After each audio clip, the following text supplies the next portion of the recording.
Hello, everybody. It's Marcel to the Sports Inquirer. Just doing a quick Sports Inquirer musings. We haven't been on in a little while. Today is April 29th, 2026. Just some things going on in the world of sports as I've been noticing. First thing I noticed, first of all, as always, to go to the sportsinquirer.net for premier news and notes in the world of sports. You can also go to our social media platforms on Twitter/X, Instagram, and Facebook. And finally, make sure you like, share, and subscribe to our audio and video hosts, including YouTube, SoundCloud, Spotify, and really anywhere that you get your audio and video content. So let's see. Last night, Atlanta Hawks they faced the New York Knicks in the first round of the NBA playoffs and fell 126-97. Just overall thoughts in Atlanta. We're now down 3-2 overall. Just watching the entire contest, just realizing that offensively, I just don't think Atlanta can hang. When you have and you look at the scoring and you'll say, okay, have multiple players in double figures. Kaminga went 13 off the bench, but Jalen Johnson with 18, Dyson Daniels with 17, Okonu 16 points, uh, Jalen with a double double. In fact, 18 points and 10 rebounds. But really, it seemed like Atlanta just struggled offensively throughout the entire contest.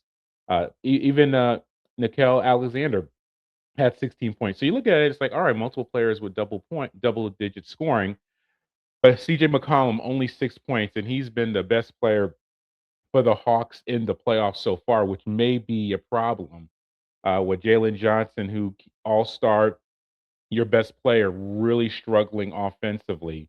And then Kaminga, only 13 points off the bench. Overall, only played 17 minutes. That's a little surprising. Maybe he should have gotten more time overall.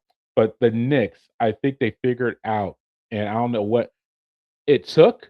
Maybe Jalen Brunson having his issues in Game 4 with his injuries and some foul trouble, things like that, but they finally are starting to run the offense through Carl Anthony Towns.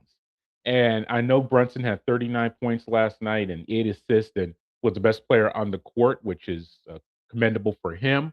But when you see the Knicks running on the high post with Towns and letting Brunson be off the ball and having cutters, that's really where the team ultimately shines.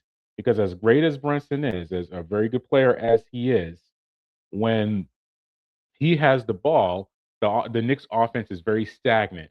But with Towns out there playing really as a point forward, his ability to shoot, that really improves New York's offense overall. And I don't think Atlanta had enough of an answer for that.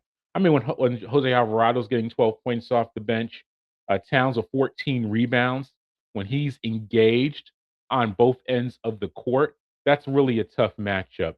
And a lot of talk here in Atlanta from sports media and others is the Knicks and all the attention they get, and the Hawks are they should not be underdogs and everything like that. And the mystique of the Knicks is gone. Yes, the Knicks, compared to the attention that they get, have. I mean, the last championship was 1973. Yet the Knicks get attention all the year because it's New York and other factors. But overall, when you're looking at everything that is going on, there's a reason the Knicks were the 3 seed and Atlanta is the 6 seed. The Knicks are the better team. Does that mean on paper? Now, does that mean that the Hawks can't win the series? Of course not. This is sports. But overall, when you look at the squad and the way that they are performing and the Knicks are actually starting to play some solid defense. Uh, it's going to be very tough for Atlanta to come back from that contest. The game 6 is tomorrow night, April 30th, here in Atlanta. We'll be following it, and hopefully, if we have time, we could do a little post match or post game comment on that. Another match that took place yesterday, and I thought it was actually tonight, so my timing myself was a little bit off. Is the Atlanta United continuing their run through the U.S. Open Cup, able to get a 2-0 win against Charlotte yesterday on April 28th. I think Atlanta MLS play has been a really big struggle, and we were actually at the 2-1 loss to New England last Saturday. make sure you head to the website for all of that, as well as our social media platforms and our audio and video hosts that I plugged a little bit earlier. So I was at that match and was able to get some content from manager Tata Martino and others. And yeah, Atlanta is off to a wretched start in MLS play, but they're starting to find their form in the US Open Cup. Getting that 2-0 victory, I liked what I saw from Atlanta. I liked the flow of play. I liked having, Hibbert as a goalkeeper.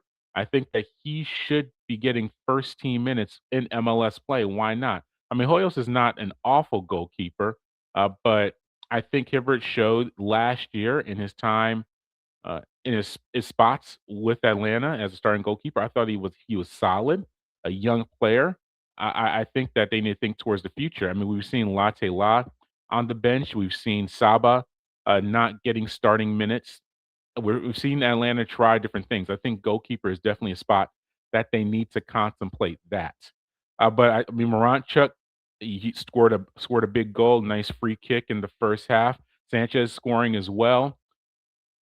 As I said, I think this competition, because MLS play is not looking too hot right now, but if Atlanta can find any way to get some positive momentum, getting some wins in Open Cup play is a good thing. So now they're in the quarters. The draw, I believe, is in the next few days. Yeah, because we have matches tonight. So I think the draw is later on this week. I don't know who Atlanta's going to play next in the next round, but we'll see what happens there. But with MLS play being so bad, seeing Atlanta get wins in the U.S. Open Cup is a good thing. So we'll be keeping track of all of that as well. Just some other general notes with Atlanta Braves continue their winning ways. We need to do some more Atlanta Braves content. I know, so we're gonna definitely be trying to do that. And we'll just continue to follow everything that we have going on here on the Inquirer. As always, keep track of us on the sportsinquirer.net. You can also go to our social media platforms on Twitter/X, Instagram, and Facebook. And finally, make sure you like, share, and subscribe to our audio and video hosts, including YouTube, SoundCloud, Spotify, and more. Until next time, good fight, good night, and be safe.